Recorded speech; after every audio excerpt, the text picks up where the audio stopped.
Respect. High school student in Texas suspended from school because of his hairstyle.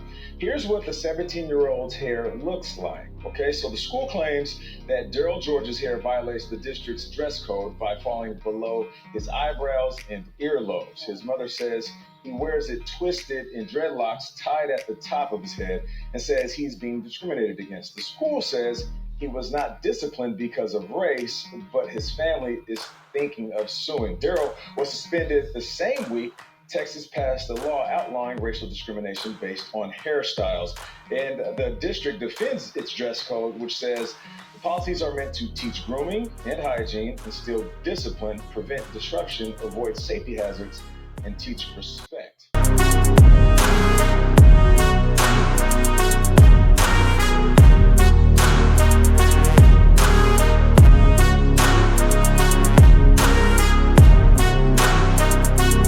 Georgia State Senate failed to pass the Crown Act for the second time.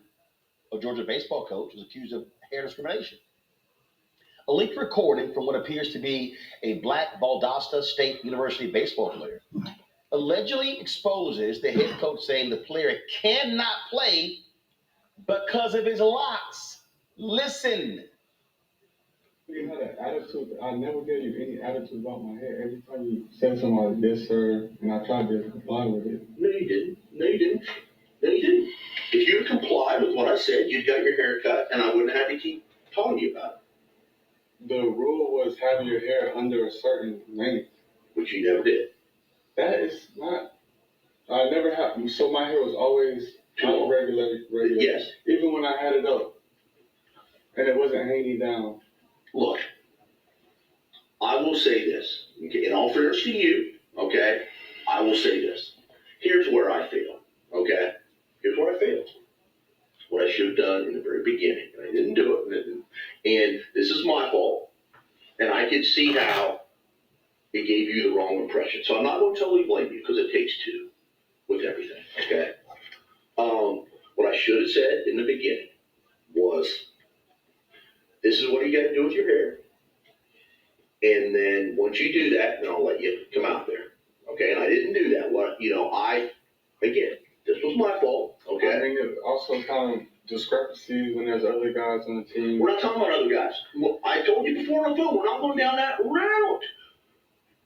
Why would I go down that route again? I'm just saying, like, this is stuff that people is telling me. I don't care what anyone else says. This is between you and me. I'm the head coach. Okay? It doesn't matter what any other player says. It doesn't matter.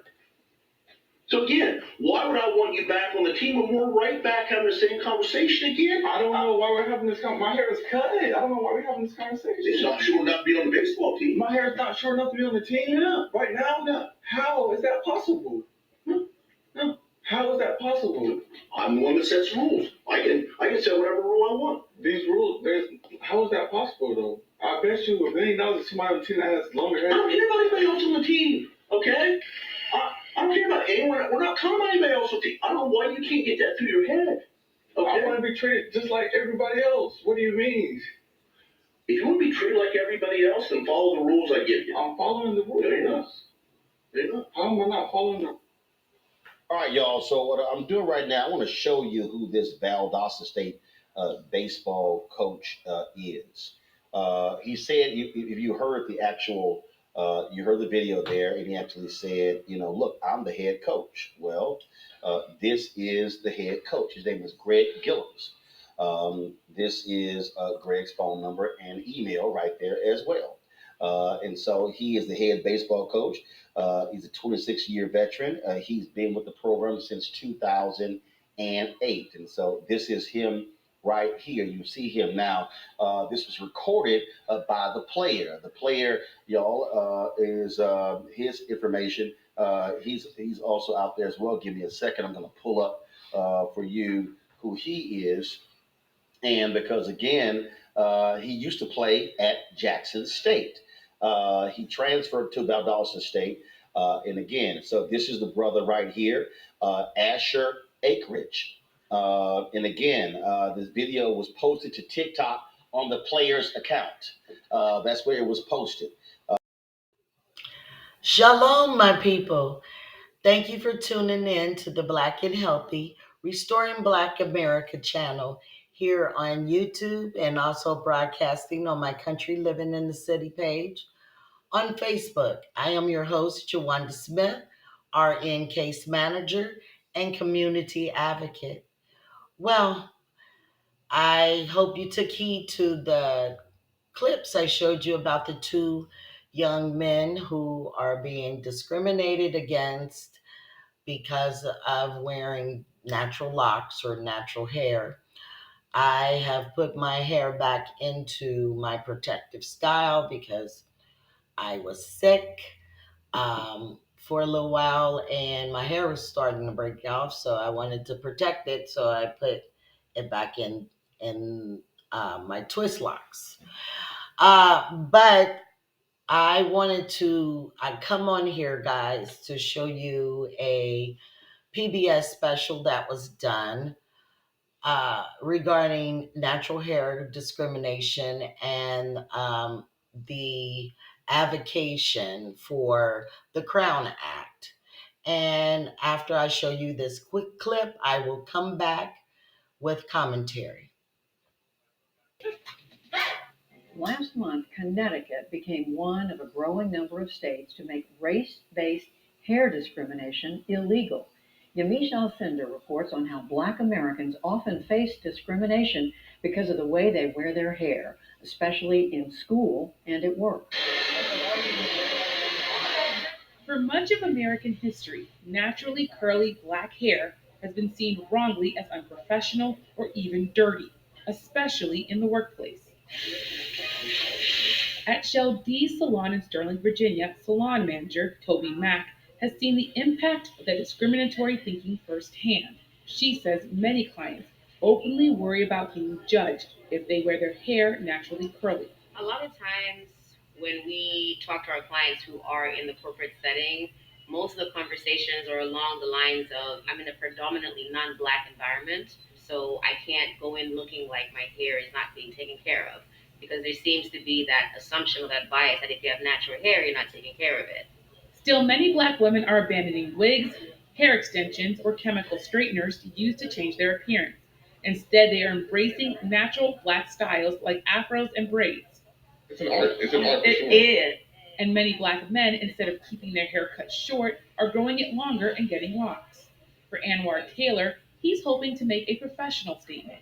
I initially made the decision to grow my hair out of necessity since all the barbers weren't able to cut our hairs last year. But then it got to a certain point where I was switching careers and I wanted to sort of change stereotypes of like what does a therapist and what does a Black therapist look like. But Taylor says he also understands his new hair could make him the potential target of police harassment. I definitely do have concerns about safety when it comes to my locks. If you see somebody with dreadlocks or cornrows, or in your mind what's considered wild hair, you're seeing somebody who's poor, somebody who is potentially dealing drugs or up to no good. You're seen as somebody who is less than. Others worry about not being accepted or respected at work, like Sonia Miller, whose coworker only complimented her hair the day she decided to straighten it. It was hurtful, that they felt that my hair being different was better than it would just growing out of my head, in its natural form. But Miller decided to stick with her natural curly hair, in part to be an example for her daughter. When she was younger, she came home and I had relaxed hair and she's like, I don't like my hair. So it felt very disingenuous to say, oh no, you should love your hair, love the hair, the way it grows out of your body, and then running my hand through chemically straightened hair. Hair-based discrimination is happening in schools too. In 2018, a referee in New Jersey forced Andrew Johnson, a Black high school student, to cut off his locks before competing in a wrestling match. And last year in Texas, another Black student, DeAndre Arnold, was suspended and told he could not walk in his high school graduation because his locks were too long. We do see, this elevation, this privileging of straightened hairstyles as good hair. To protect Americans against this form of discrimination, Drexel University law professor Wendy Green has worked with legislators around the country to create the Crown Act. It's a law that bans discrimination in workplaces and in schools against hair textures or styles linked to racial identity. It really clarifies that natural hair discrimination in all forms constitutes race discrimination. Our hair has nothing to do with our competencies and our qualifications and our abilities, and therefore shouldn't have anything to do with whether or not we're afforded employment opportunities or we should be included in certain spaces. In 2019, California became the first state to pass the Crown Act. Since then, 7 states have followed California's lead, in addition to a handful of cities and counties. I rise in strong support of H.R. 5309. A federal version of the Crown Act passed the House of Representatives last fall, but stalled in the Senate. Green says part of the challenge is getting others to see the realities of hair discrimination. What do you say to people who say this is just hair, just like grooming and dress codes? Hair discrimination doesn't really exist because you have to have different standards for different parts of our society. Well, I think individuals who say those types of things really are uneducated or undereducated as it relates to the long-standing form of racial discrimination flowing from our hair texture similar to our skin color. It harkens back to eras of racial slavery and apartheid in this country as well as around the world. Just because that may not be your experience doesn't mean that this experience of discrimination is not real. Well, guys, I'm back, and I totally agree with the sister saying that, just because you have not experienced hair discrimination doesn't mean that it doesn't exist. And long time ago, I recall my sister having an issue with a job that she had because she decided to put braids in her hair, and they told her it was unprofessional. So in order for her to keep her job, she had to take her braids out. And she did it. And at that time, I was younger and was not really paying attention to it. But, if someone told me I had to take my twist out, just because I worked there, I probably wouldn't be working there because I don't have a problem with my hair. It's not my problem that you have a problem with my hair. As long as it's clean and it's not offensive to people. I mean, it cracks me up how our texture of hair can be looked at as a bad thing, but there's a whole bunch of people going around with crayon colors in their hair, nothing that's natural worth anything. But I guess it's okay to have a rainbow in your head, but it's not okay to have coily natural hair that was given to you by God. I mean, we can't help how our hair is textured. And like I said, that's a you problem, not mine. Exactly. So that's all I have for you guys today. I'm going to post the links to those videos, and I'm also going to post information regarding the Crown Act.